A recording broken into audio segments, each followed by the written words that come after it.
Muy buenas tardes a todos y a todas. Bienvenidos a esta charla organizada por la carrera de Fonoaudiología de la Universidad Autónoma de Chile, llamada Válvulas de fonación, la posibilidad de comunicarse con vía aérea artificial. En esta oportunidad, el encargado de moderar y también de recibir todas sus preguntas es el fonoaudiólogo Juan Felipe Flores, quien es docente de la carrera de fonoaudiología. Hola Felipe, ¿estás por ahí?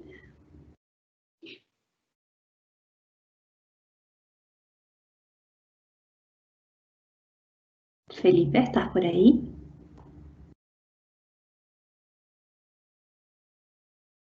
Sí, ahora sí, estaba silenciado. Hola, No te María. preocupes. Hola a todos y todas, bienvenidos nuevamente. Gracias por acompañarnos.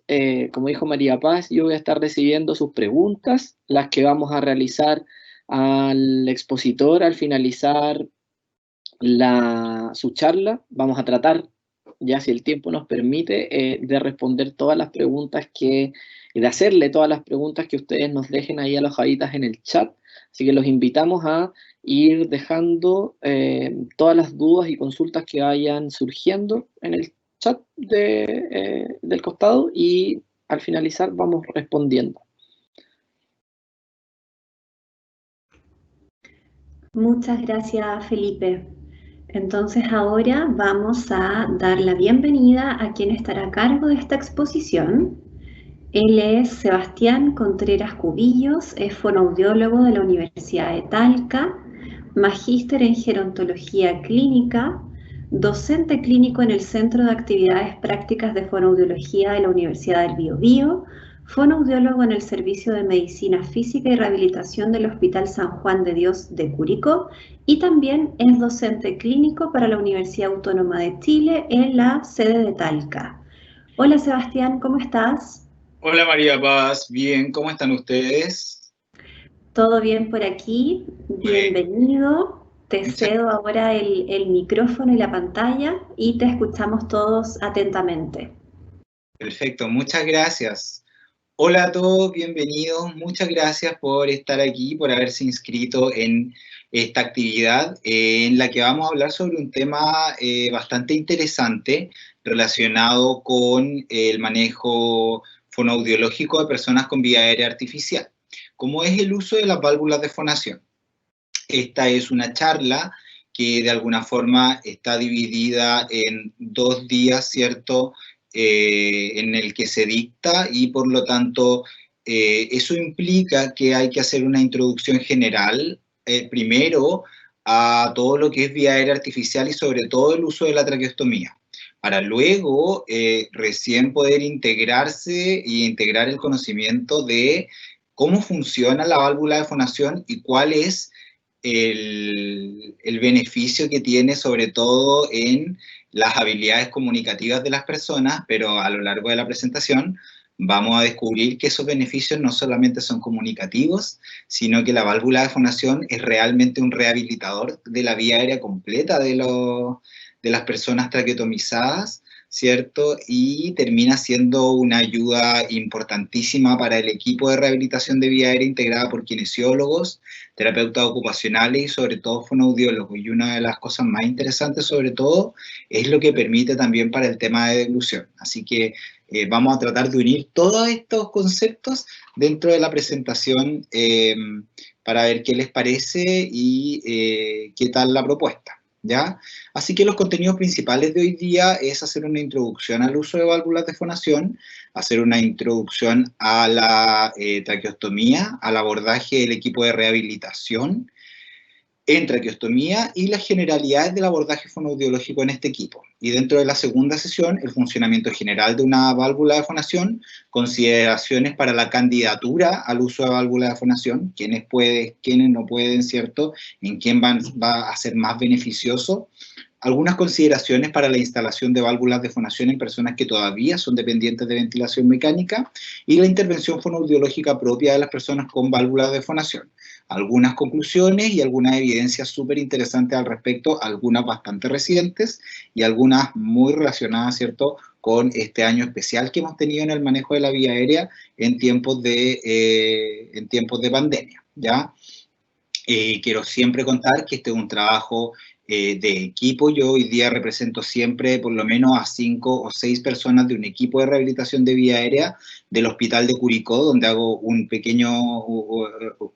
pequeña corrección a la presentación, donde trabajé hasta hace un par de semanas por 7 años, ¿cierto? Y donde ha habido un aprendizaje increíble en el manejo de la vía aérea de estas personas, y hemos logrado hacer cosas súper bonitas y muy valiosas, ¿cierto? Para incluso el área de investigación en personas con traqueostomía. Entonces, para hablar de válvulas de fonación hay que hablar antes de traqueostomía, y para eso hay que tener consideraciones sobre todo sobre las personas que están en dependencia ventilatoria. Una persona que está en dependencia ventilatoria, es decir, que necesita de la asistencia de un ventilador mecánico, ¿cierto? Llegó a una condición, ¿cierto?, en la que la función pulmonar no daba abasto para satisfacer el intercambio gaseoso necesario por distintas razones traumáticas, enfermedades pulmonares, neurológicas, cardiorrespiratorias, etcétera, ¿ya? De manera que este ventilador mecánico reemplaza la función pulmonar, ¿cierto?, de intercambio, de intercambio gaseoso y de permitir la oxigenación y el funcionamiento, entonces, de este sistema pulmonar más bajo, el sistema respiratorio más bajo. Pero la vía aérea artificial lo que realmente reemplaza es la vía aérea de conducción, es decir, esa vía aérea que naturalmente y anatómicamente tenemos todos, ¿cierto?, que va desde la boca o la nariz, ¿cierto?, hasta el comienzo de la tráquea, y lo que permite más que nada esta zona de conducción, que al mismo tiempo causa un espacio muerto, ¿cierto? Un espacio donde no hay intercambio gaseoso y solamente pasa el aire, ¿cierto? Entra y sale en los procesos de inspiración y expiración. Y los dos tipos principales de vía aérea artificial que vamos a tener en cuenta es el tubo orotraqueal, que es el que vemos en esta imagen, ¿cierto? En la primera imagen, que está abajo, al lado de vía aérea artificial, y es un tubo endotraqueal que en el fondo va desde la boca, ¿cierto? Orotraqueal, desde la boca hasta la tráquea, llevando directamente conduciendo directamente el aire, ¿cierto? Y la traqueostomía es un tubo, ¿cierto?, de vía aérea artificial un poquito más corto, ¿ya? Como este que tengo acá. ¿Ya? Es un poquito más corto, y a diferencia del anterior, no entra por la cavidad oral, sino que directamente se hace una abertura a través del cuello, de la piel, ¿cierto?, y de distintos sistemas de tejidos para poder realizar la misma función, es decir, conducir aire, ¿ya?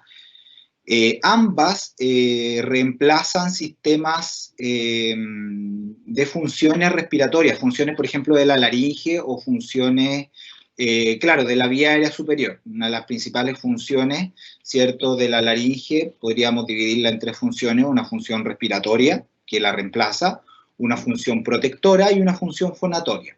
Desde el punto de vista comunicativo, la función fonatoria, ¿cierto?, pasa a tercer plano, ¿cierto?, cuando estamos tratando de salvarle la vida a un paciente y lo intubamos, ¿cierto?, desde el punto de vista de este paciente crítico que está generalmente internado en una UCI, en los momentos iniciales, porque hay pacientes crónicos que ya pueden estar en sus casas conectados a ventilación mecánica o traqueotomizados.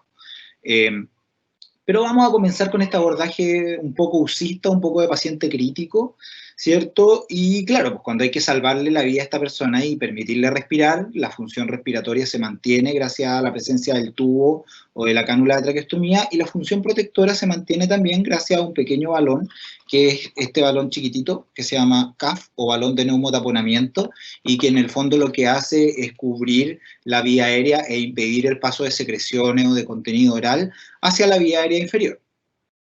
De manera que estamos cumpliendo funciones protectoras y funciones respiratorias, pero la función comunicativa o la función fonatoria de la laringe queda un poco de lado, y ahí es donde la labor de los fonoaudiólogos en las personas intubadas y en las personas con traqueostomía cobra sentido desde el punto de vista de los abordajes alternativos aumentativos tempranos en las unidades de paciente crítico, y una vez que es posible instalar la comunicación verbal vocal, ¿cierto?, a través de los sistemas de fonación, Es importante que sepamos entonces cuándo es el momento, ¿cierto? A través de distintos sistemas podemos lograr fonación y evidentemente la gran protagonista de esta charla es la válvula de fonación, ya que nos permite un restablecimiento entonces de esa función fonatoria. La creación de la válvula de fonación se la debemos a una persona usuaria de la primera válvula de fonación, que es David Muir, una persona con distrofia muscular de Duchenne, que tempranamente en su vida y con los conocimientos que tenía de ingeniería o de ciencia, ¿cierto?, básica, comprendió cómo funcionaba la traqueostomía y comprendió cuáles eran las necesidades, ¿cierto?, que debía tener un instrumento que permitiera seguir comunicándose cuando aún estaba con la traqueostomía. Esta persona con distrofia muscular, ¿cierto?, que es como la típica distrofia muscular de más infanto-juvenil, ¿cierto?, versus la de Steiner, que es como la principal en los adultos. Esta persona descubrió entonces una forma de idear este aparato que funcionaba de forma sencilla pero bastante útil, ¿cierto? Y se unió más tarde con una compañera de trabajo, ¿cierto? Con una colega, ¿cierto?, que le ayudó a poder masificar la producción de válvulas de fonación, que es Patricia Pasi, ¿ya? Y así fundaron de alguna forma esta organización dedicada a la comunicación en personas con trastornos como secuela de traqueostomía, que es la organización Pasi Muir. Y hoy día las válvulas más comunes y más famosas es la válvula conocida como válvula Pasi Muir, que es principalmente para pacientes ventilados. Con el tiempo, otras empresas comenzaron también a hacer otro tipo de válvulas de fonación, ¿cierto? Y eso permitió también una gama más alta en el mercado, mayor competencia, pero la verdad es que si ustedes se meten a la página de Pasi Muir, van a encontrar una cantidad increíble de evidencia, de trabajos científicos de bastante buen nivel, y sobre todo de consejos de cómo usar una válvula de fonación y cómo darle posibilidades comunicativas a un paciente. 5 años después de crear la válvula Pasi Muir, David murió por complicaciones asociadas a su propia condición. Y Patricia Pasi fundó entonces esta fundación que busca promover la comunicación efectiva, ¿cierto? Y promover el derecho a las personas a comunicarse, ¿ya? Que es algo con lo que quiero que se vayan quedando un poco en la mente, por este derecho que tenemos, ¿cierto?, todas las personas a comunicarnos de distintas formas, aun cuando algunas impedimentos visibles o impedimentos contextuales visibles podrían parecer que no es así, ¿ya? Y sobre todo cuando estamos en tiempos de cambio, en tiempos de mayor esperanza quizá para muchas disciplinas o para muchas ciencias de la salud, nunca olviden que debemos exigir siempre el derecho que tenemos todos a comunicarnos.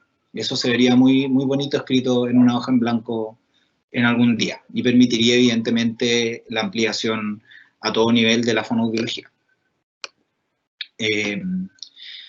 Así que la introducción al uso de válvula de fonación básicamente funciona como una membrana que se instala en el extremo más proximal de la cánula de traqueostomía, ¿cierto? Y esta válvula lo que permite es el redireccionamiento del aire. Si nos fijamos en la primera imagen, ¿cierto?, una traqueostomía que tiene el CAF inflado, es decir, este balón de neumotaponamiento, que está ahí para impedir que las secreciones o que el contenido oral pase a la vía aérea inferior, en el fondo permite una vía de comunicación unidireccional. El aire entra por la traqueostomía y al salir, intenta salir por la tráquea, se ve impedido de salir por la presencia del CAF inflado y sale inmediatamente por la cánula de traqueostomía.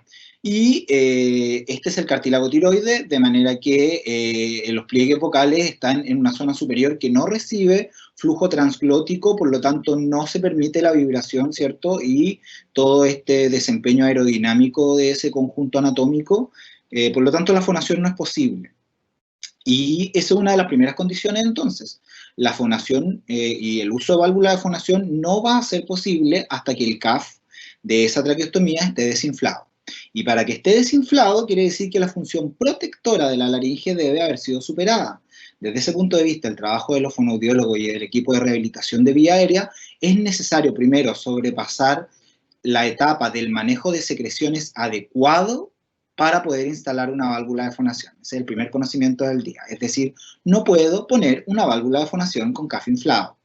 Imaginémonos lo que pasaría. Si pones una válvula de fonación con CAF inflado, ¿cierto? La válvula de fonación tiene un funcionamiento súper sencillo, que es que se abre en inspiración, ¿cierto? Y en la expiración se cierra.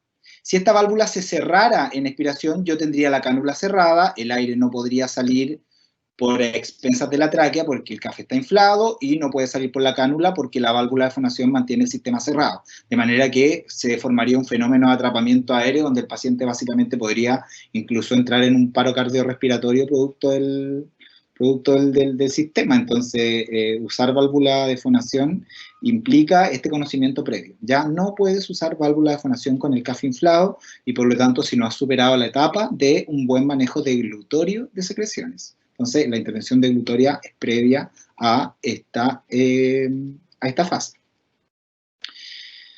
Y nos vamos a ligar hoy día principalmente entonces a la traqueostomía, para que entendiendo cómo funciona la traqueostomía como reemplazo de una vía aérea superior fisiológica, cómo esto funciona, ¿cierto? Le da paso de alguna forma a la instalación de la válvula de fonación y todo el proceso de rehabilitación que con ello viene.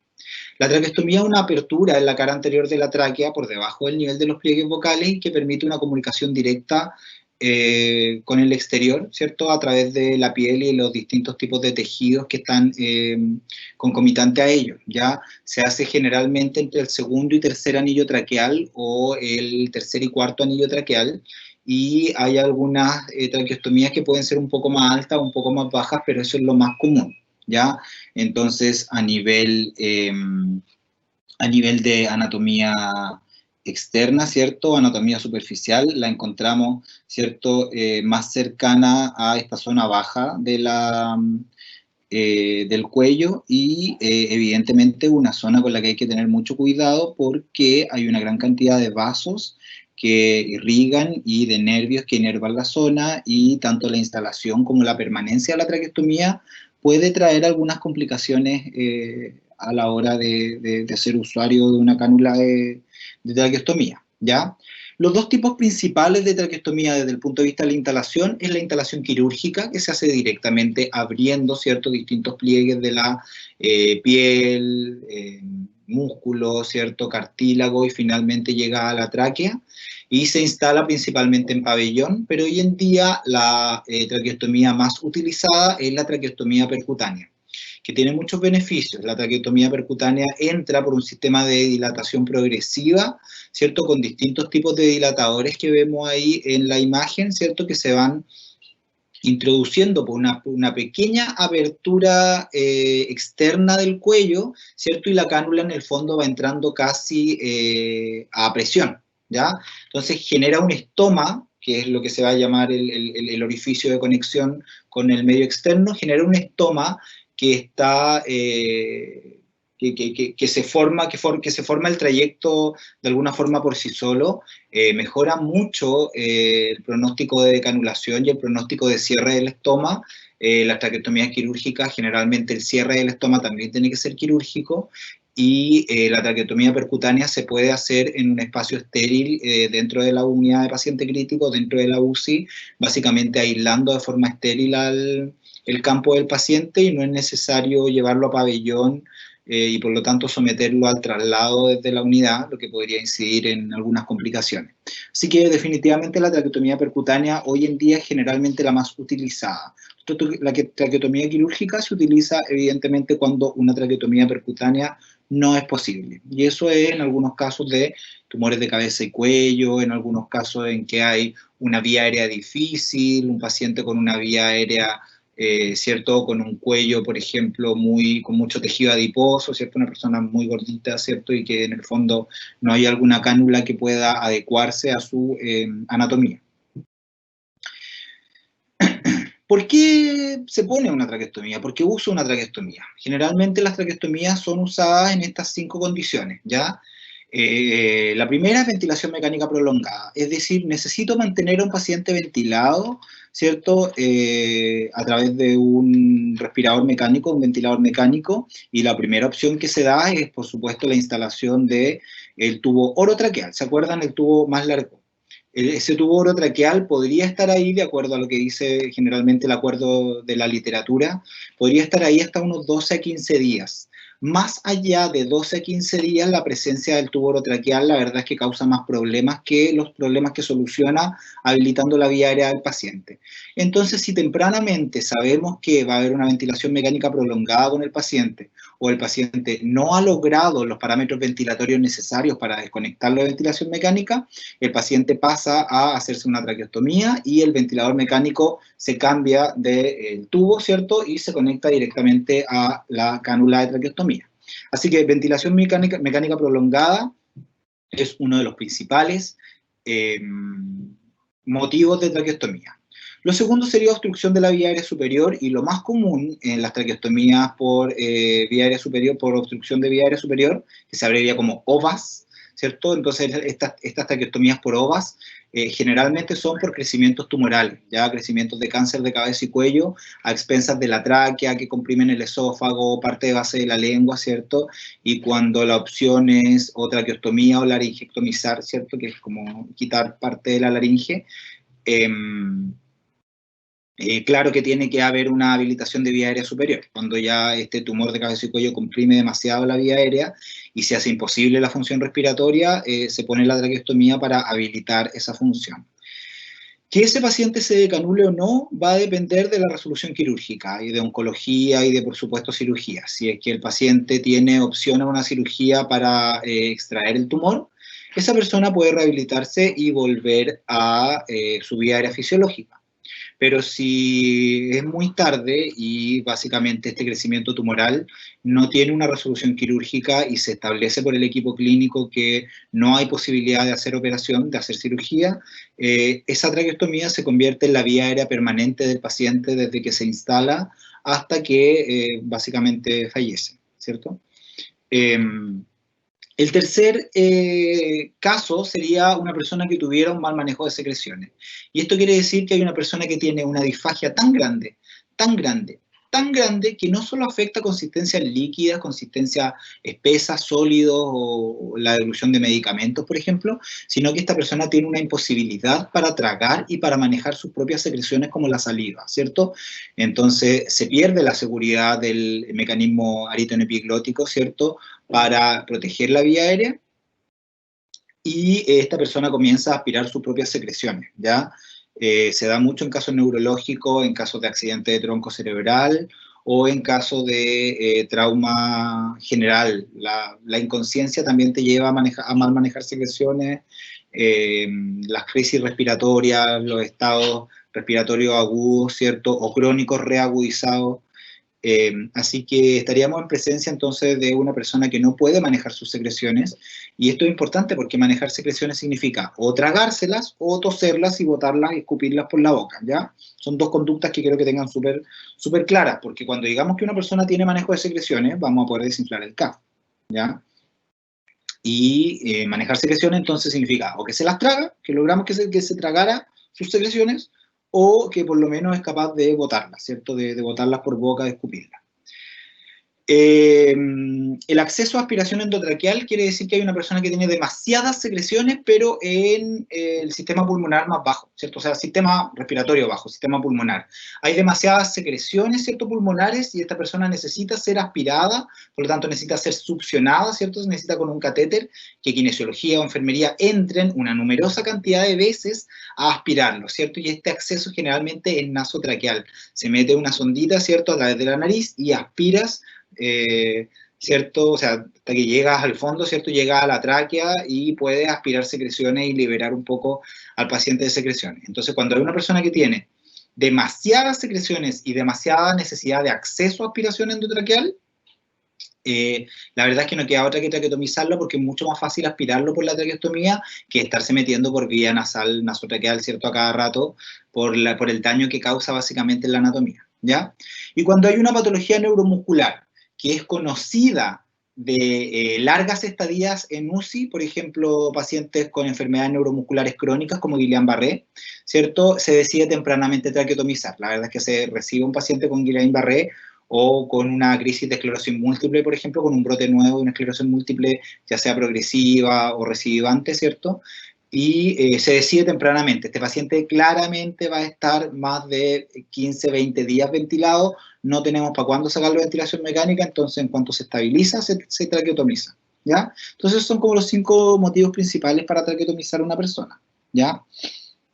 Comprenderán entonces ustedes cómo básicamente esto afecta el sistema deglutorio, ¿cierto? El proceso de la deglución es un proceso, ¿cierto?, que tiene varias fases, que es bastante complejo, que tiene una disociación versus lo voluntario, ¿cierto? Y las fases que son más reflejas, como la fase faríngea, ¿cierto?, y esofágica, donde se produce este sistema normal de protección de la vía aérea, ¿ya? Y para que se produzca este sistema normal de protección de la vía aérea, lo primero es que tiene que haber un correcto ascenso y adelantamiento laringio, ¿cierto? Y de alguna forma la traqueotomía podría limitar un poquito ese proceso de ascenso y adelantamiento laringio, ya altera, por supuesto, la velocidad de este proceso, ¿cierto? Porque es un proceso muy veloz, es un proceso bastante rápido que dura, ¿cierto?, solamente un par de segundos, 1 segundo y unas milésimas, ¿ya? Y lo otro de la deglución que es importante es que es material dependiente, ¿cierto? No es lo mismo deglutir líquido que deglutir una consistencia de cierto tipo, que deglutir una consistencia más sólidas, tragar un medicamento, ¿cierto? Y definitivamente no es el mismo tipo de ejercicio muscular y de necesidades biomecánicas para deglutir secreciones, ¿ya? Entonces la deglución de secreciones tiene otros requisitos que otros tipos de degluciones no tienen, ¿ya? Entonces, lo primero que altera es eso, y lo segundo que altera, evidentemente, a la hora de conocer cómo funciona el sistema fonatorio, evidentemente el hecho de que la traqueostomía esté, ¿cierto?, a este nivel, ¿cierto?, a nivel de mi cuello bajo, ¿cierto?, y por debajo del nivel de las cuerdas vocales, de los pliegues vocales, ¿cierto?, evidentemente va a impedir el flujo aéreo transglótico y el flujo, la presión subglótica, ¿cierto?, que es necesaria para que en estas teorías que de alguna forma se privilegian hoy en día en la ciencia fonatoria y en la vocología, ¿cierto? Y que se entiende de alguna forma cómo funciona el sistema fonatorio, tanto desde el punto de vista muscular como desde el punto de vista de la resistencia necesaria que hay que vencer a nivel del flujo transglótico para poder hacer una mínima actividad fonatoria. Evidentemente, en estas personas, ¿cierto?, ese flujo subglótico que vemos ahí y que permite de alguna forma la vibración de los pliegues vocales, ¿cierto?, junto con el movimiento no solamente aerodinámico, sino que también con el movimiento propio de los pliegues vocales, ¿cierto? Evidentemente no es posible, ¿cierto? Porque la falta de presión subglótica debido a la presencia de la traqueostomía ocasiona que evidentemente ese flujo fonatorio no se pueda restablecer. Entonces entenderán más o menos, ¿cierto?, ya cuál es la gracia de la válvula de fonación, cuando yo les decía que se instala, se abre en inspiración y en expiración se cierra. Así que tenemos el CAF desinflado, perdón. Básicamente lo que hace es redireccionar ese flujo y permitirle a la persona recuperar el flujo de aire de la presión subglótica y la presión transglótica.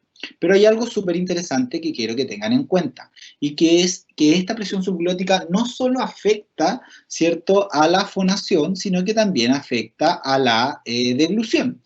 Porque la fisiología normal de la deglución, ¿cierto?, esta persona se mantiene tragando, se mantiene deglutiendo en fases que son principalmente expiratorias, ¿cierto? Y eso lo sabemos debido a diversos estudios que han comprobado cuáles son las condiciones necesarias de los distintos sectores, ¿cierto?, que se encargan de la deglución para que una deglución sea correcta, adecuada, segura y eficaz. Y una de las cosas más importantes es que la deglución se realiza de forma segura cuando hay un flujo expiratorio mínimo, ¿cierto? Y una presión positiva, ¿cierto? En el momento en que la laringe se cierra y que los pliegues vocales se acercan o se cierran en la deglución, hay una presión subglótica que mantiene, ¿cierto? De alguna forma la laringe arriba, ¿ya? Entonces, esta presión subglótica es demasiado importante para la deglución. Se ha estudiado la presencia, ¿cierto?, o cantidad de presiones subglóticas comparadas con la cantidad de actividad muscular que, valga la redundancia, los músculos suprayoideos tienen que hacer para subir, ¿cierto?, para ascender y adelantar la laringe. Y se ha descubierto efectivamente que en personas, por ejemplo, con traqueostomía, y cuando tú les pides que trague, ¿cierto?, cuando básicamente tienen que hacer actividades deglutorias, las personas que tienen menores presiones subglóticas o que no tienen presión subglótica tienen que hacer todo ese ascenso y adelantamiento laringio solo con actividad suprayoidea, ¿ya? Es decir, la ausencia de la presión positiva subglótica causa un sobreesfuerzo laringio, ¿cierto?, de los músculos suprayoideos y por lo tanto, por silogismo, ¿cierto?, por filosofía de lógica, lo que se descubrió es que la presión positiva subglótica es un importante factor en la deglución, ¿cierto? Porque permite realmente ser un colchón de aire, como veíamos ahí, ¿cierto? Permite ser realmente un colchón de aire que establece, ¿cierto?, un ascenso y adelantamiento laringio mucho más facilitado y no con tanto sobreesfuerzo muscular. Y eso es lo que pasa en la mayoría de nosotros. Esa es la fisiología normal de la deglución, en una fase principalmente expiratoria, ¿cierto?, y con una presión positiva subglótica bajo las cuerdas vocales, que debe ser de entre 2 a 10 centímetros de agua más o menos, ¿cierto?, dependiendo en la fase respiratoria o en el momento respiratorio en que se haya realizado. Entonces tenemos esta presión positiva subglótica como un verdadero colchón de aire, ayudando a la laringe a ascender y adelantarse y, por supuesto, mejorando las condiciones normales de la deglución.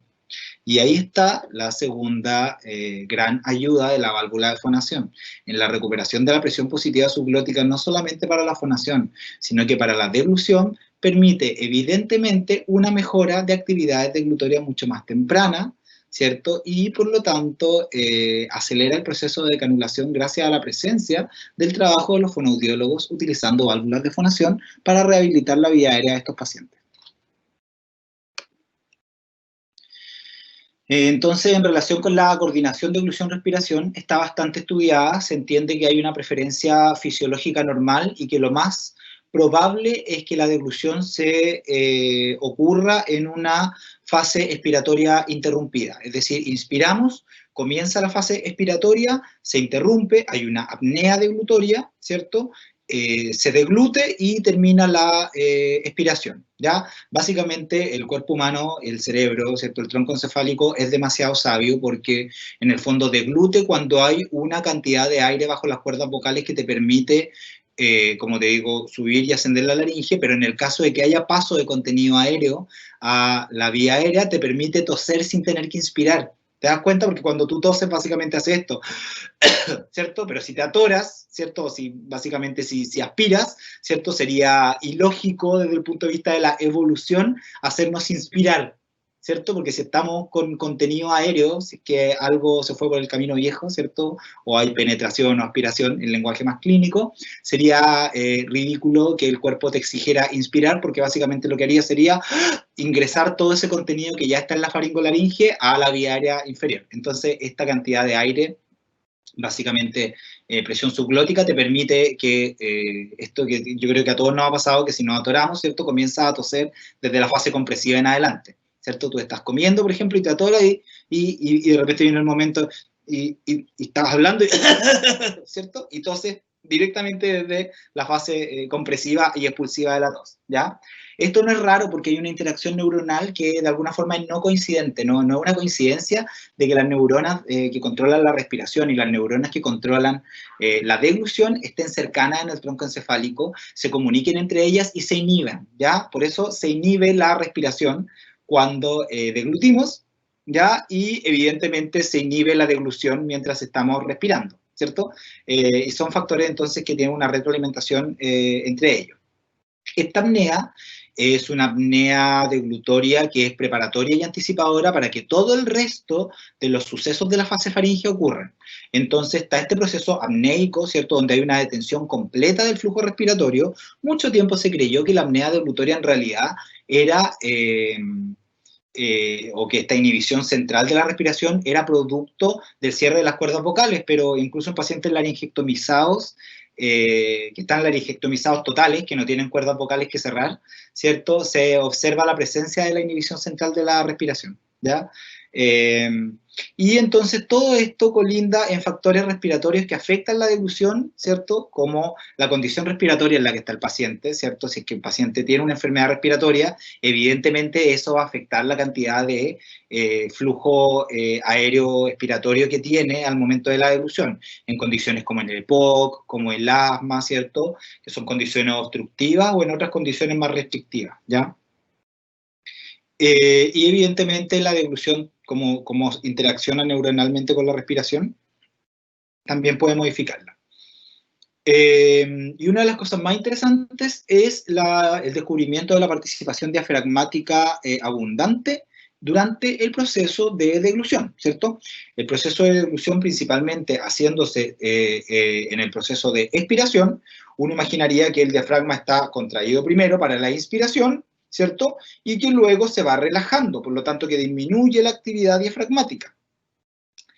Eso pasa normalmente cuando inspiramos y expiramos. El diafragma se contrae, por lo tanto se aplana, se aumenta la cavidad torácica, inspiramos, y a la hora de la expiración el diafragma se relaja, ¿cierto?, y vuelve a su estado de concavidad.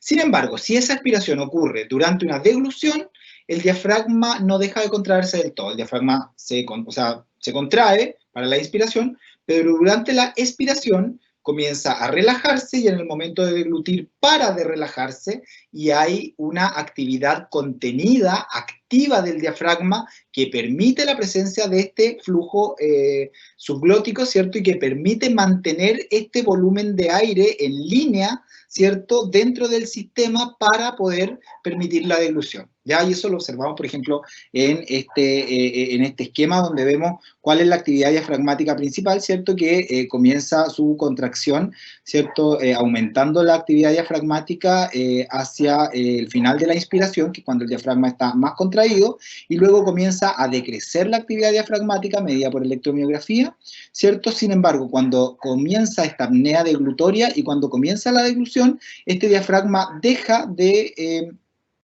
descontraerse, de alguna forma de relajarse, y vuelve a tener una pequeña activación, que es la activación necesaria para que ocurra la deglución, ¿ya? Y eso se llama respiración contenida activa, ¿ya? Hay un pequeño flujo, entonces, respiratorio y un pequeño volumen en línea que es permitido, ¿cierto?, mantenerse en línea para que se produzcan los factores principales de protección de la vía aérea.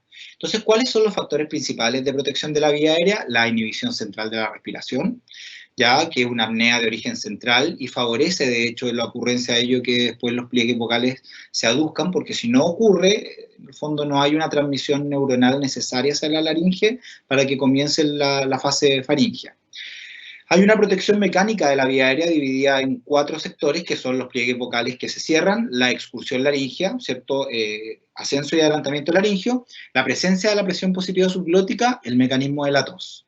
Y el último factor protector de vía aérea sería el patrón de deglución-respiración, es decir, el momento real en que la deglución se da.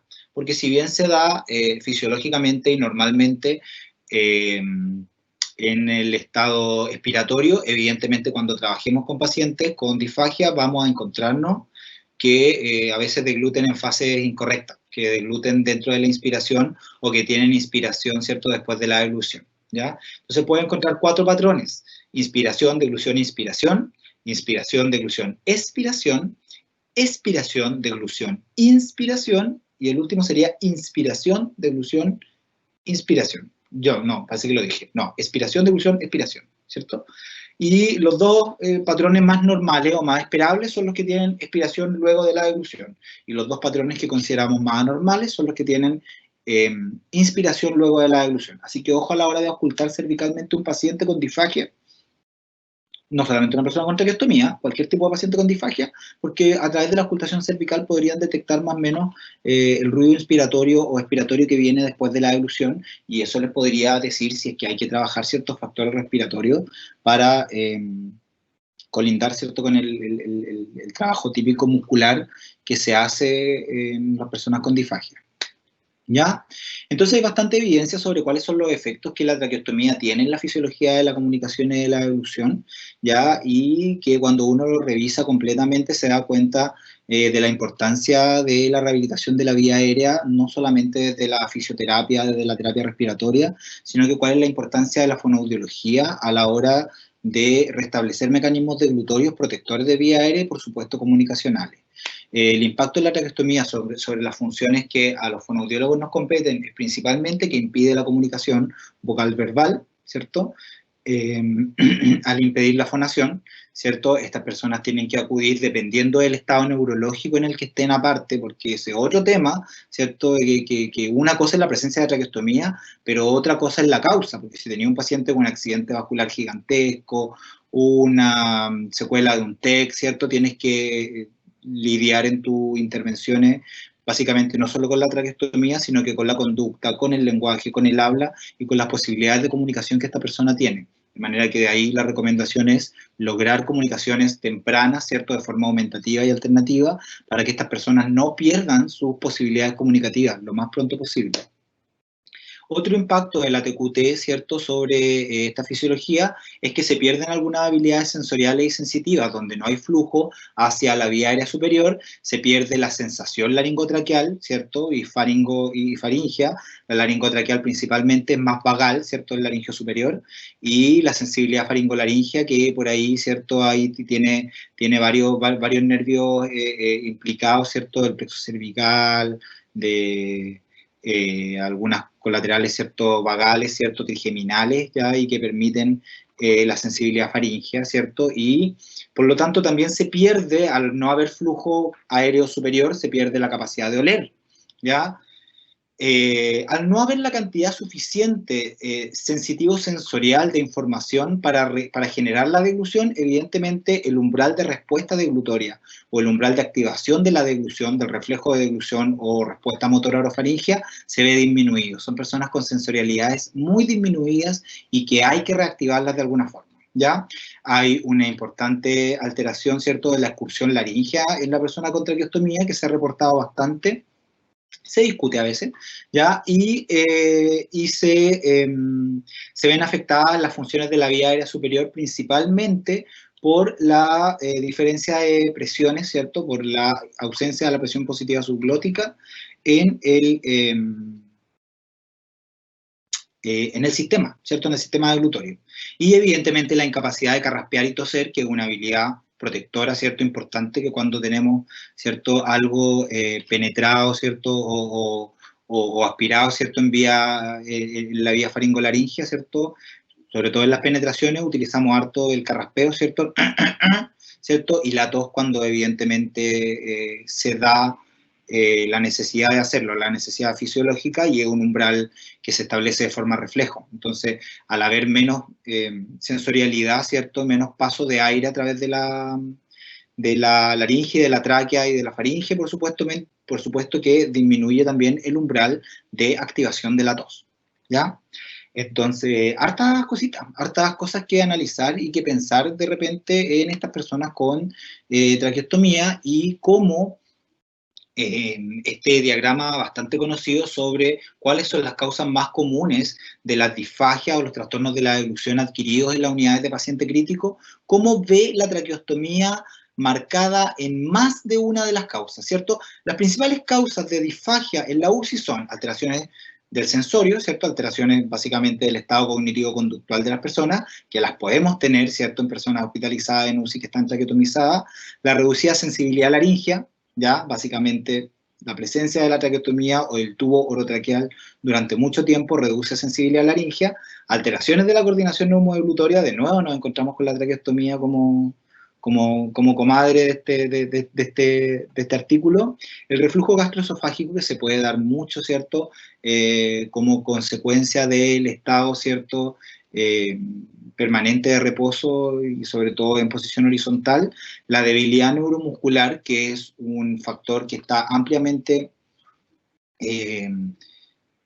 visitado en la literatura, esta debilidad adquirida en UCI, este síndrome post-UCI, que en general afecta, ¿cierto?, la musculatura, llevando a una sarcopenia, a una pérdida de masa muscular importante por causa, ¿cierto?, de la estancia en UCI, ¿ya? Y el trauma orofaringio y laringio, que podría darse durante la intubación o durante incluso la instalación de la traqueostomía. Así que encontramos la traqueostomía como causa, razón y como colindancia de varios de los factores conocidos típicos de disfagia en la UCI, ¿ya? Para conocer una cánula de traqueostomía, básicamente tenemos que conocer que tiene algunos sectores que son externos, que se ven desde el exterior, como la placa de sujeción al cuello y este conector externo, y que internamente vamos a ver el cuerpo de la traqueostomía, y en el caso de las cánulas con CAF, vamos a ver el CAF inflado ahí. Por ejemplo, aquí vemos lo que pasa con las secreciones, ¿cierto? Estas secreciones quedan acumuladas sobre el CAF y así se impide que pasen a vía aérea superior, estas secreciones que podrían estar incluso contaminadas con la actividad bacteriana de la cavidad oral, ¿cierto? Y por lo tanto la saliva queda retenida por sobre el CAF. Pero hay que aspirarla, o sea, no hay que, esa saliva no queda ahí, hay que aspirarla por vía nasotraqueal o directamente a través de un sistema especial de tubos que permiten la aspiración subglótica o la aspiración supra-CAF, ¿ya? Para eso, la presión de inflado del CAF debe ser la necesaria. El CAF se mide con este instrumento que se llama manómetro aneroide, o mucha gente le decimos cafómetro, ¿cierto? Que mide la presión de inflado del CAF y que debe establecerse alrededor de esos números verdes que se ven ahí, y nunca debe llegar a los números rojos. Evidentemente, estas presiones están indicadas en la diapositiva. Si es que tu cafómetro está medido en centímetros de agua, tienes que llegar hasta máximo 30 centímetros de agua, ¿cierto? Y si es que está en milímetros de mercurio, el valor sería cercano a los 22 milímetros de mercurio, ¿ya? Un CAF no puede sobreinflarse más, como en la segunda diapositiva, la segunda imagen, perdón, no puede sobreinflarse más porque ocasionaría lesiones en las paredes traqueales e incluso podría causar una lesión esofágica, una fístula traqueoesofágica, ¿cierto? Que es una comunicación entre la tráquea y el esófago, y ahí estamos muy mal, ¿ya? Y evidentemente este CAF no puede mantenerse desinflado porque si no, no cumple la función protectora de la vía aérea que debiera estar cumpliendo, básicamente, ¿ya? Entonces es súper importante mantener la presión del CAF inflado correctamente durante el tiempo que atendemos al paciente con CAF inflado, que es principalmente cuando no maneja secreciones. Las cánulas siempre tienen un número, ¿cierto? Y este número está relacionado con el diámetro interno que tienen, el diámetro interno que está, ¿cierto?, dentro de la cánula de traqueostomía. Entonces, el número de cánula siempre es igual al número del diámetro interno. Si una cánula es cánula 6, es porque el diámetro interno de la cánula es 6 milímetros, ¿ya? Y el diámetro interno y el número de cánula entonces siempre son iguales. No importa la marca, no importa el modelo de traqueostomía, no importa el fabricante, ID, que es internal diameter, ¿cierto? El diámetro interno, y el número de traqueostomía siempre son iguales. Yo aquí en la mano tengo una cánula 9, bastante grande, ¿cierto? Y eso significa que su diámetro interno es de 9 milímetros. Lo que cambia en la marca y modelos son los diámetros externos. Hay algunas que son más delgadas que otras, más flexibles, independiente de eso, ¿ya? Y hay distintos tipos de cánula, hay cánula para llevar, ¿cierto? De la cánula que usted quiera, cánula con CAF, cánula sin CAF, si es que el paciente no tiene mal manejo de secreciones, cánulas pediátricas, cánulas con CAF de espuma, cánulas con doble CAF. Me quiero detener, ¿cierto?, en esta canulita de acá, que se ve en este sector, ¿cierto?, que es la cánula que parece tener como un sacado, una especie de sacado, ¿cierto?, o de orificio, que era el principal, la principal forma de fonar previamente con traqueostomía, ¿cierto? Al tener una traqueostomía con CAF inflado, como en el caso A, ¿cierto?, la fonación se hace imposible por que el flujo aéreo, ¿cierto?, no es transglótico, ¿cierto? Cuando tenemos el CAF desinflado, básicamente hay una pérdida de aire a través de la traqueostomía y otra pérdida de aire a través de la vía aérea superior, lo que permite la fonación en algunos estándares básicos bastante buenos, ¿ya? Pero esta cánula, que se llamaba cánula fenestrada, tenía entonces este orificio, que es una fenestración, ¿cierto? Y que permitía el flujo transglótico y por lo tanto la fonación, ¿ya? Las cánulas con fenestración evidentemente fueron ya dejadas de usar con el tiempo con la aparición de válvulas de fonación u otros sistemas de fonación en pacientes con traqueostomía, ¿ya? Aparte que las cánulas siempre tienen su riesgo, y la cánula con fenestración tenía el riesgo de que si la cánula tenía complicaciones como crecimiento de tejido granular, por ejemplo, cercano al estoma, ¿cierto?, interno, este tejido de granulación se metía dentro de la fenestración, y en el fondo cuando tú querías hacer un cambio de cánula o querías decanular al paciente, te salía con un pedazo de granuloma, básicamente con un pedazo de laringe de adentro, ¿ya? Entonces, esa fenestración es un poco más peligrosa que el uso de, evidentemente, las válvulas de fonación. Así que bueno, yo les decía que hay distintos tipos de cánulas, vemos algunas cánulas con doble CAF, con CAF más estrecho. Este doble CAF es súper inteligente porque un día inflas un CAF y al otro día inflas otro CAF, entonces no estás lesionando la misma parte de la tráquea todos los días. Y hay cánulas XL, hay unas que son extra larga distal para cuellos más largos, y hay otras que son XL proximal para cuellos con tejido más adiposo, para cuellos más gorditos, ¿ya? Entonces hay distintos tipos de cánula que puedes elegir en el mercado y dependiendo de lo que necesita el paciente. Las cánulas metálicas ya casi no se usan. Si hay alguien que nos está viendo desde el extranjero, no sé en sus países, pero casi no se usan. En Brasil se usan todavía algunas cánulas metálicas. Ya la verdad es que no están muy indicadas, principalmente son mucho más rígidas. Claro que está disminuida las infecciones asociadas a atención de salud, que son más estériles o más difícil que ingrese algún tipo de bicho, ¿cierto? Pero en el fondo la rigidez impide muchas cosas, ¿ya? Y esta cánula, que es como la cánula estrella y la cánula más querida de todas, ¿cierto? Yo tengo una canulita aquí normal, ¿cierto? Tengo otra cánula acá que también es normal, y tenía recién, no sé si en mi bolsillo, esta cánula especial, todavía la estoy buscando, y se llama cánula con catéter de aspiración subglótica. ¿Qué es lo que permite? Perdón, ya, no la encontré. ¿Qué es lo que permite?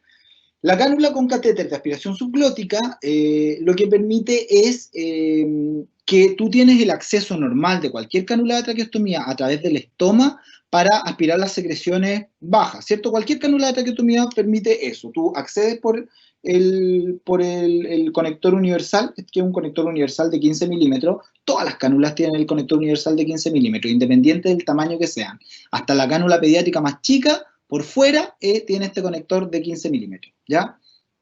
Entonces, para aspirar secreciones bajas traqueales, tú ingresas por la cánula de traqueostomía con un catéter y la aspiras, ¿ya? Pero, ¿qué pasa con estas secreciones que están arriba del CAF? Estas secreciones que están supra-CAF, básicamente, si están ahí, tendrías que ingresar por vía nasotraqueal para aspirarla, ¿cierto? Y para limpiarla, o por vía orofaringea, ¿ya? Pero esta cánula es maravillosa y no sé dónde la dejé, y perdón por ello, por estar tan preocupado de eso, pero quería de verdad mostrarla, ¿ya? Está ahí, perdón. Aquí está, cánula con catéter de aspiración subglótico. Entonces, ¿cuál es la gracia que tiene? Que tiene, en este caso, el CAF inflado, ¿cierto? Y que tiene un puerto específico, que es este puerto que vemos ahí, ¿cierto? A través del cual tú lo puedes conectar al succionador y solito succiona todas las secreciones que están sobre el CAF, ¿ya? Porque esta manguerita está directamente conectada a la parte que está sobre el CAF, ¿ya? Entonces es maravilloso porque no tienes que acceder por vía nasotraqueal o orofaringea a cada rato molestando al paciente, sino que básicamente le causa una pequeña molestia, ¿cierto? Y lo aspiras por vía subglótica y lo dejas libre de secreciones que le molestan 1 kilo, ¿ya? Pero ¿por qué la cánula estrella? ¿Por qué la cánula estrella?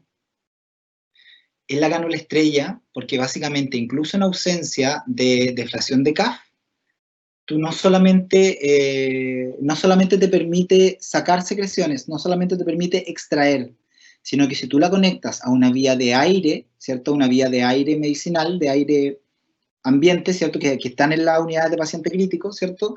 O en las unidades de hospitalización, tú abres el aire, ¿cierto? Tal como abrir el oxígeno, ¿cierto? Y tú puedes meter aire aquí, ¿cierto? Porque como está conectado con la vía subglótica, entonces, en realidad, la primera posibilidad fonatoria y comunicativa que tienes con un paciente traqueotomizado, si es que está en adecuación, incluso con CAF inflado, es meterle aire subglótico. y el proceso de rehabilitación de la vía aérea a través del aire subglótico, es decir, ingresar aire a través de implemento, ¿cierto? Que se llama vocalización supra-CAF o vocalización con CAF inflado, ¿cierto? Es realmente la primera instancia comunicativa en la que tú podrías acceder a estimular la vía aérea. ¿Y qué devuelves? Devuelves presión subglótica, devuelves aire pasando por el sistema laringotraqueal, por lo tanto devuelves sensibilidad, permite un mejor manejo de secreciones, permites que devolviendo la presión positiva subglótica mejore el manejo de secreciones, mejore el ascenso laringio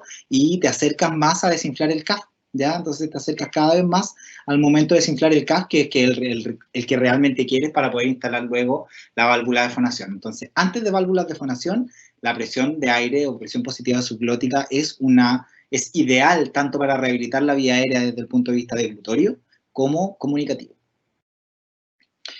¿Qué consideraciones importantes son para los cuidados de traqueostomía y que debemos tener en cuenta a la hora de atender a una persona con traqueostomía? Que siempre tiene que haber un chequeo diario, ¿cierto? Para saber si está todo en orden, ¿cierto? Si es que está correctamente humidificada, no sé si puse alguna, sí. Si es que está correctamente humidificada, ¿por qué? Porque al que tener una traqueostomía perdemos las funciones de acondicionamiento de la vía aérea, que son la calefacción, la termohumidificación, ¿cierto? Y la filtración del aire. De manera que tú no puedes tener una persona traqueotomizada básicamente con el estoma abierto acá o con el conector universal abierto. Hay que ponerle un sistema de filtrado y hay varios filtros que se pueden utilizar dependiendo del tipo de paciente y los ventiladores mecánicos también traen el sistema de filtro conectado. ¿Ya? Hay que tener un control de higiene de secreciones, tanto subglóticas como traqueales, diario, y hay que estar aspirando esas secreciones, que el paciente no tenga secreciones. La fijación de la cánula debe ser la adecuada, la cánula no puede quedar completamente apretada al cuello del paciente, tampoco puede quedar de alguna forma bailando, ¿cierto?, en el estómago, ¿cierto? Así que hay una técnica ahí que viene en la siguiente diapositiva. El personal de enfermería hace cuidados del estómago todos los días, se hace limpieza de la cánula, ¿cierto? Y evidentemente se mantienen los mejores estándares de higiene oral para esta persona.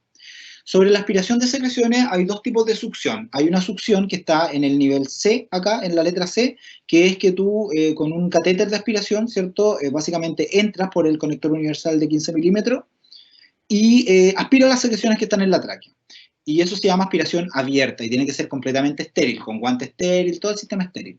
Pero hay otro que se llama succión cerrada, ¿cierto? Y que tiene un dispositivo instalado y que ya está aislado y cubierto por un plástico. Entonces, básicamente, el catéter está siempre instalado ahí conectado a la traqueostomía, que es un sistema cerrado entonces de aspiración, y tú básicamente puedes aspirar con técnica limpia. Técnica limpia significa lavado de mano y guante de procedimiento. No tienes para qué esterilizarte completo. ¿Ya?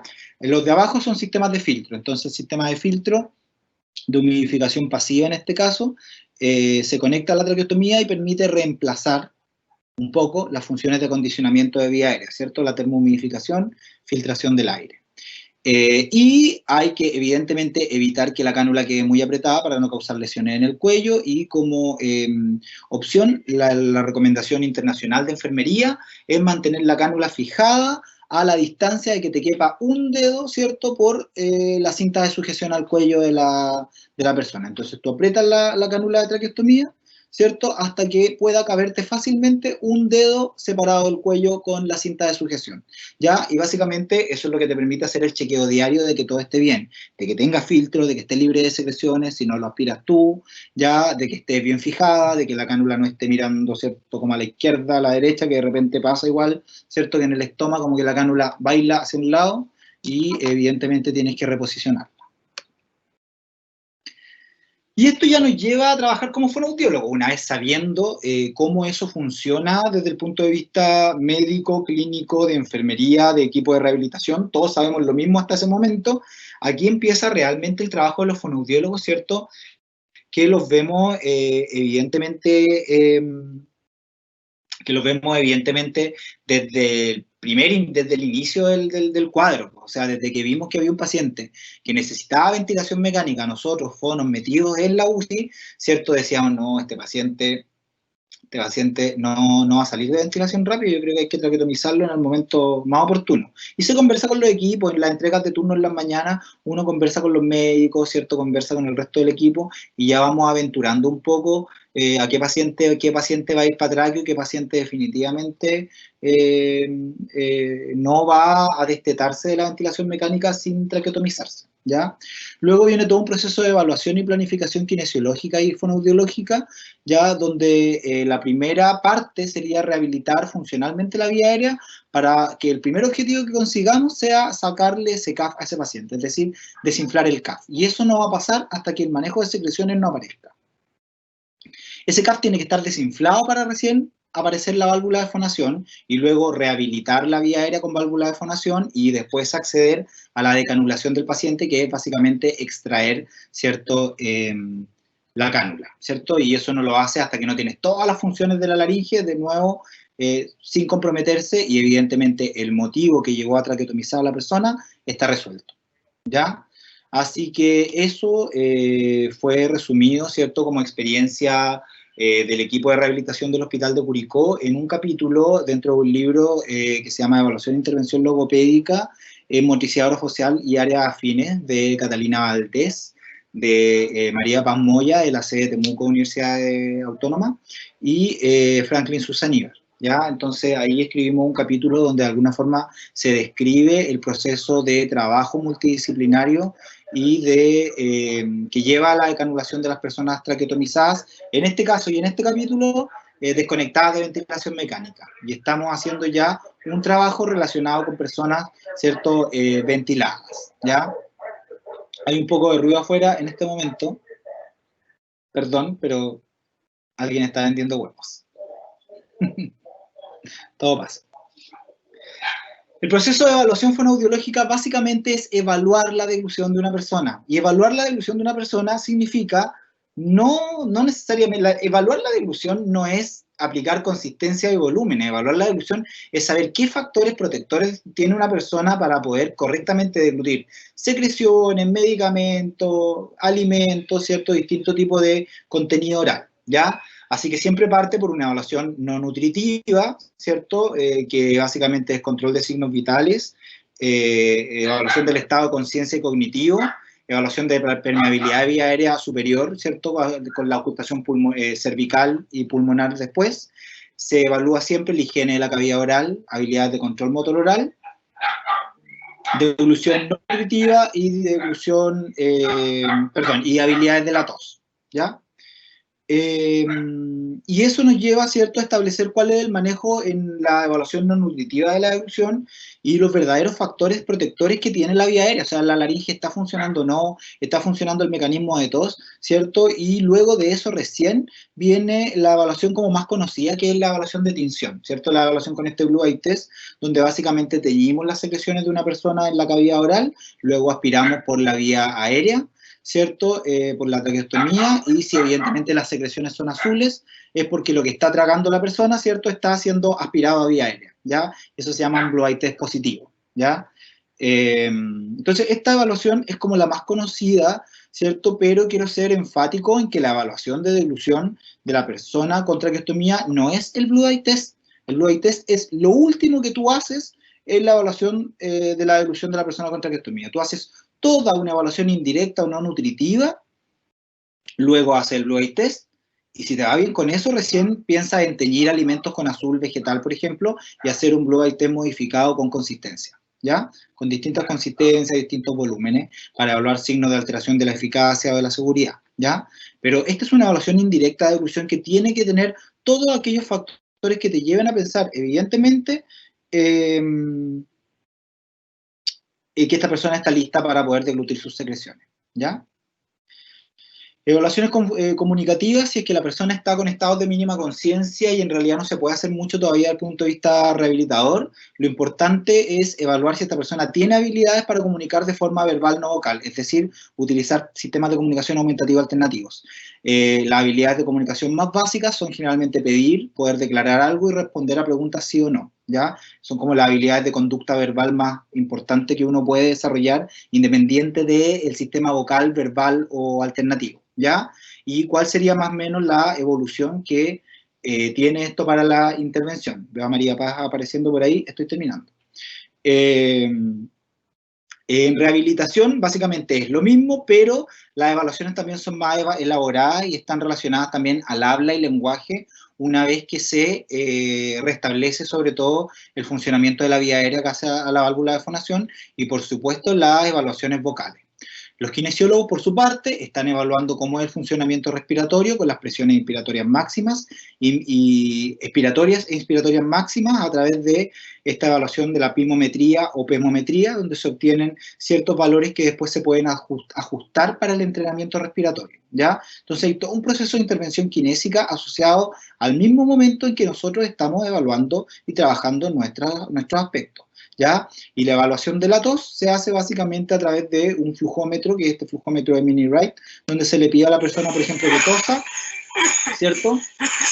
Y se establece el nivel de la tos en litros por minuto, ¿ya? Y que generalmente están normalmente entre los 200 y 300 litros por minuto, pero para manejar secreciones, es decir, para poder sacar una secreción desde la faringe, por lo menos hasta las valléculas y poder deglutirla o botarla, ¿cierto? Necesitas por lo menos 160 litros por minuto en la evaluación de la tos, ¿ya?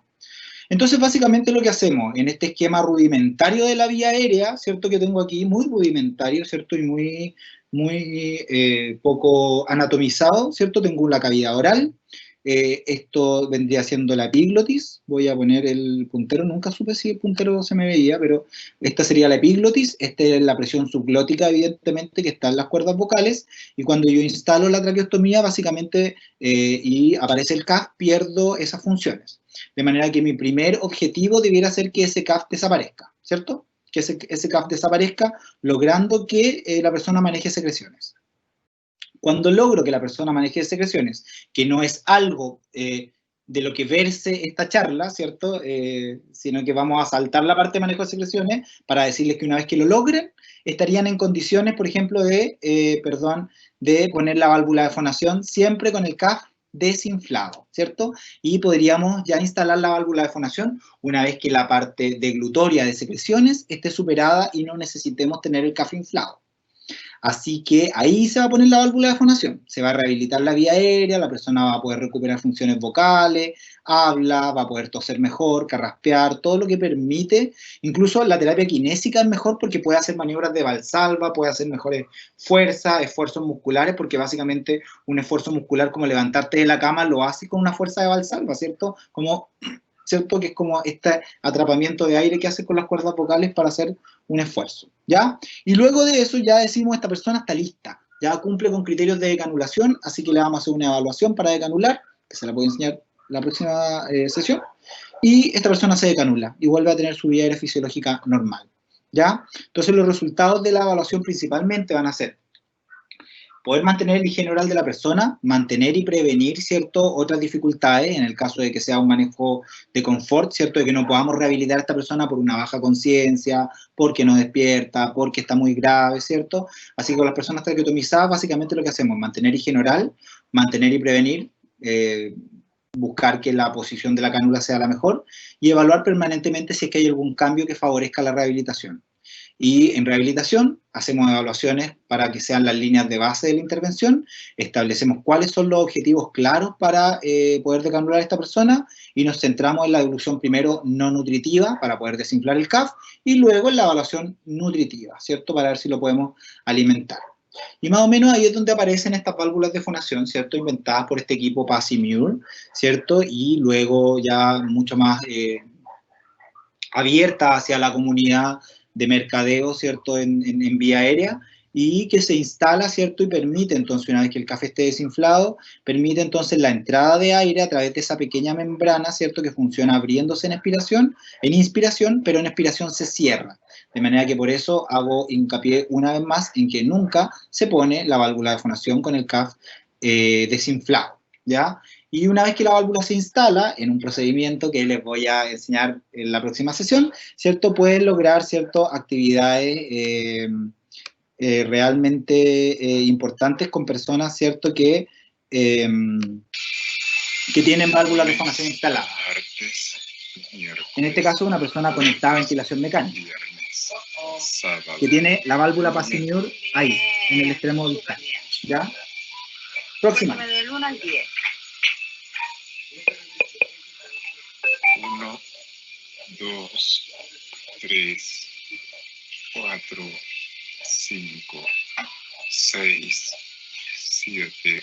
Ya, esta es una persona con ventilación mecánica, entonces, y esto es una persona en la que se usa otro tipo de válvula de fonación que se llama válvula Shiley, y este está desconectado de ventilación mecánica. Míreme.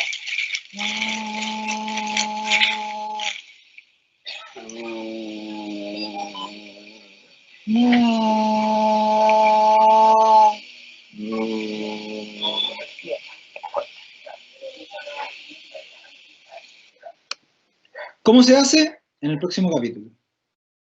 Eso es por hoy día, chicos. Conocimientos generales y que de alguna forma nos habilitan como personas que conocemos de traqueostomía y conocemos el momento en el que vamos a comenzar a pensar en la válvula de fonación. Y todo el capítulo siguiente habla exclusivamente de la instalación, uso, candidatura y tipo de terapéutica fonatoria y de habla para personas con válvula de fonación. Gracias. Gracias, Seba, por esa interesante primera parte de este curso de válvulas de fonación. Te vi un poco apresurado al final, pero entendemos que tuviste que comprimir bastante. Seba, tenemos varias preguntas, así que voy a empezar a leer las preguntas de los asistentes que nos han llegado. Ya. Viviana dice: respecto a tu afirmación de que no se debe usar válvula con un manejo de secreciones deficientes, varios estudios señalan los beneficios de la utilización temprana, ya que contribuye a recuperar la función de las estructuras faringolaringeas por incremento de la presión subglótica. Al favorecer el uso de la musculatura intrínseca de la laringe, en mi experiencia, me parece que favorece la recuperación temprana, aunque solo requiere que aspire al paciente de forma más continua. ¿Cuál sería tu opinión respecto a esto? ¿Siempre es tan estricta o existen excepciones? No, es exactamente la opinión que tiene ella. La verdad es que viene dentro del siguiente capítulo, pero yo tengo que ser enfático en la primera parte para que se comprenda cuál es la generalidad de la literatura, primero, para evidenciar esto de que no podemos poner la válvula de fonación hasta no tener el CAF desinflado y que eso se consigue a través de un mejor manejo de secreciones, pero durante la presentación di algunas pistas de que el manejo de secreciones básicamente pasa cuando restablece las funciones de la vía aérea. Entonces, o es con catéter de aspiración subglótica, donde le das aire subglótico, o me arruinó básicamente la sorpresa, pero básicamente lo que hace ahí es decidir poner la válvula de fonación tempranamente y antes de que el paciente maneje secreciones. Como ella dice, un paciente podría tener un mal manejo de secreciones de glutorio, pero si yo estoy con mi kine al lado, ¿cierto? Lo aspiramos bien, ¿cierto? Por abajo, que digo yo, que es aspiración de secreciones traqueales, lo aspiras bien por arriba, ¿cierto? Por la vía subglótica, y desinflas CAF durante un rato, permites paso de aire, pones válvula de fonación y lo puedes entrenar. Lo entrenas 20 minutos, 30 minutos, 2 veces al día, y después dejas el CAF inflado de nuevo. ¿Ya? Pero eso viene, como te digo, en el otro capítulo. La verdad es que, claro, cuando uno educa sobre traqueostomía hay que ser enfático primero en las leyes para después saber cuándo saltárselas, ¿ya? Pero lo que dice la colega Viviana se llamaba, ¿cierto? Creo. Sí. ¿Cierto? Tiene completa razón. Hoy en día hay un apoyo al uso de sistemas de retroalimentación de vía aérea, tanto el catéter de aire subglótico como de válvula de fonación, de forma temprana. Y lo vamos a explicar cerca del inicio de la siguiente presentación. Súper, se viene interesante la próxima sesión entonces. Seba, a propósito que mencionaste al kine, hay una pregunta de Valentina. Dice primero felicitarlos por tocar este tema, que se ve poco en pregrado junto a Sebastián. Muy buena presentación, muy completa. Mi pregunta es respecto a qué información que nos brinda el kinesiólogo respiratorio a la hora de considerar la implementación de la válvula de fonación. Es importante saber en qué etapa ventilatoria está el paciente, ya, si es un paciente que está, hay distintos modos de ventilación, donde el ventilador mecánico hace todo por el paciente, que se llaman modos asistidos controlados, versus otros modos que son mixtos, como un modo que se llama SIMB, y otro modo que es más espontáneo, donde básicamente el paciente avanzó lo suficiente y ya está respirando por sí solo. Primero, esa información siempre te la da el kinesiólogo o enfermería o eso. Siguiente, la evaluación de la PIMAX y PEMAX, que yo la pasé, como Felipe dice, ¿cierto? Bastante rápido, ¿cierto? Que son evaluaciones kinésicas, te permiten saber cuál es la capacidad respiratoria correcta que ese paciente tiene para poder entrenarse. Y eso va a influir en el entrenamiento de la tos, en el entrenamiento de las máximas presiones fonatorias a la hora de elegir el ejercicio fonatorio a lo mejor que tenga mayor presión o menor presión, ¿cierto? Pero tú vas a saber más o menos cuál es el tipo de información respiratoria, como dice la persona que pregunta, que el kinesiólogo te entrega. Y lo otro es que vamos a ver en un video, ¿cierto? Y en la clase siguiente, que cuando instalamos válvula de fonación en paciente ventilado, necesita un kinesiólogo al lado, porque hay que cambiar el modo ventilatorio. La mayoría de los pacientes se ventilan por volumen, que es algo que voy a explicar también, ¿cierto? Se ventilan gracias a la presencia de un volumen asegurado, pero si tú desinflas el CAF para poner válvula de fonación, ese volumen no se mantiene y tú tienes que cambiar el ventilador mecánico a un modo que se llama ventilación por presión. Y eso básicamente lo hacen ellos, yo no me tomo mano en el ventilador. Entonces, es harta la información, nosotros trabajamos juntos, yo no te digo de forma interdisciplinaria, de forma transdisciplinaria, tal como estaba en un dibujito por ahí, hecho por Flale Ilustraciones para un curso de fonoaudiología en UPC. El abordaje es transdisciplinario, nosotros entramos juntos, kinesiólogo y fonoaudiólogo, a hacer la sesión mixta de alguna forma, y mientras el paciente, por ejemplo, se está al borde de la cama, o está dando sus primeros pasos, o parándose ya en la UCI, nosotros vamos trabajando ciertas funciones comunicativas, deglutorias, etc. ¿Ya? Una sesión bastante transdisciplinaria desde ese punto de vista. Bien. Seba, dice Anónimo, ¿cuál es la primera prueba a realizar para saber si un paciente maneja secreciones? ¿Y cómo se realiza?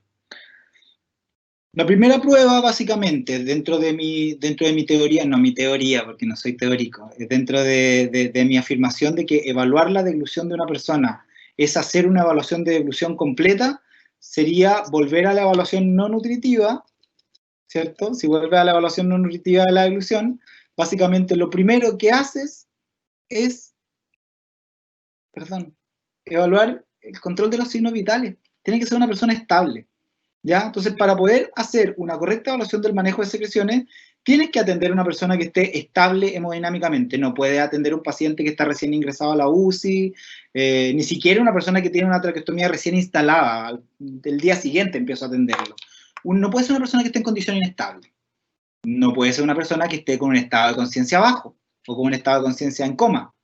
Tiene que ser una persona que tenga una cierta permeabilidad de la vía aérea a la hora de la auscultación, ¿cierto? Tiene que ser una persona que esté entonces con una higiene de cavidad oral adecuado, una persona que tenga cierto control motor oral, básicamente lo único que necesitas para tragar saliva es que la base de la lengua haga el movimiento, ¿cierto?, de retracción lingual para deglutir la saliva.